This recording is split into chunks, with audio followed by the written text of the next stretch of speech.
Welcome back to my channel, everyone. Sweet Tips here. And these are 3 pans of cement silver that I've dried off in these dishes on low heat. And we're going to transfer this silver and make some room in these dishes now because we need to do some more. I'll put this in a bucket. I pour this cement silver in the bucket outside because it sends up a cloud of silver powder, and I don't need that coating everything in my shop. This is my backlog of silver refining, recovery of this powder from my gold refining. And I just sit there and let it build up on me until there's so much sitting around in buckets. It's driving me crazy. So what I decided to do was just go ahead and get focused on this and start processing all of this cement silver.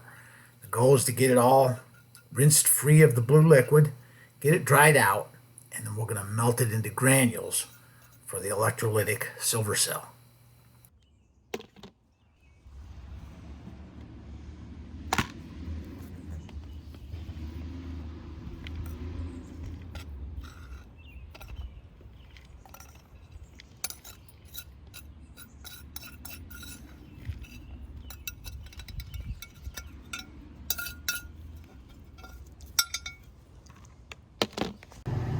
This is from yesterday's work. Put these filters in my paper storage.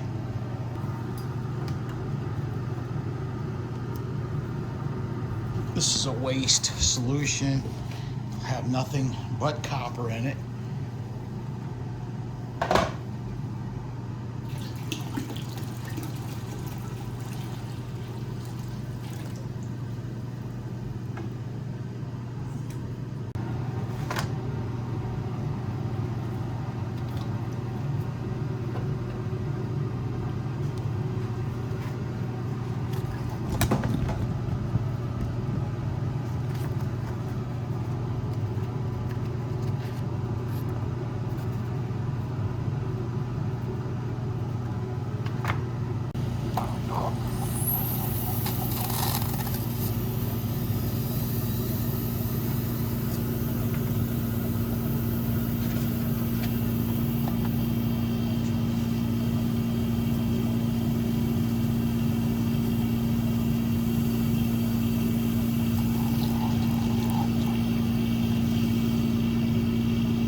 I use sterling silver to inquart karat gold for gold refining, and then I pull the silver and the base metals back out with hot dilute nitric acid boils, and I save those solutions from those hot nitric acid boils because they will contain the silver. And then I filter the solution, the silver solutions from that, and collect the solutions. I use clean copper to cement the silver back out of those solutions. And that's what this gray powder is. This is cement silver recovered from my gold refining operations. The silver is a byproduct of my gold refining. And I just set those solutions aside, save them until I have enough, and then cement the silver out onto the copper. And that's what this gray material is. It's 98% silver powder, 2% copper.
In my experience, I've found that it takes about half a gallon of just hot distilled water, and that pan right there, that glass pan, holds about 1/2 gallon of distilled water.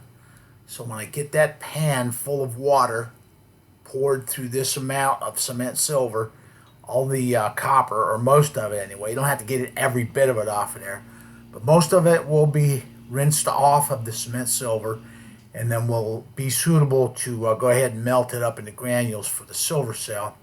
And you can see here I'm using a glass rod to stir it. That's why I use 2 filter papers. The 2 filter papers provide protection, so in case I scratch one or make contact with one, it doesn't fail.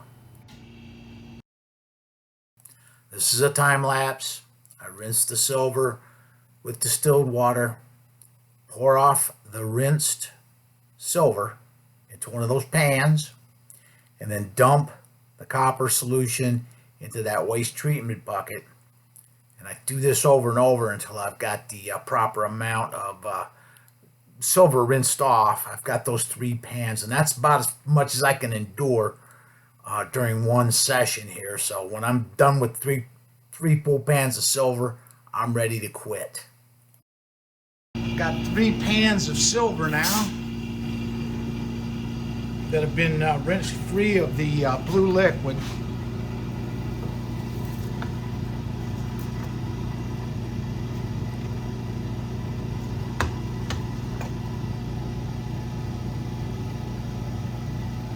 Let's get this out of the way.